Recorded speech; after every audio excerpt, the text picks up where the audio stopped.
free trade movement of people in Africa. And again, I had a personal experience. Last year, February 2025, I was traveling to Cape Town for the mining endeavor in South Africa. And as we landed, and it was a red eye, so I left at night from Lagos to Cape Town. We arrived at 6 in the morning, and as we arrived, we went to the immigration, attended my passport.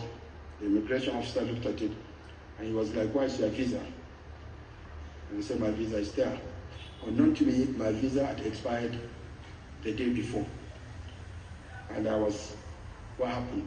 Unfortunately, our crew did not check the visas to ensure that the visas were valid. We were there for 4 hours, but at the end of the day, I had to turn back. I was turned back to Lagos. But the issue is, while we were waiting, to see whether we'd be able to get access into the country without a visa, there were like 3 international flights from Europe. All the 3 flights were mostly Europeans.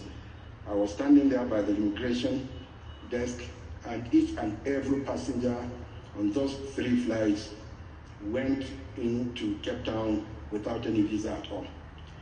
I do not have a problem with the fact that I was there without a visa and I was returned. I took full responsibility of that. I had an issue being in Africa, being turned away because I do not have a visa, and foreigners from other continents who are coming in and were allowed to enter without a visa.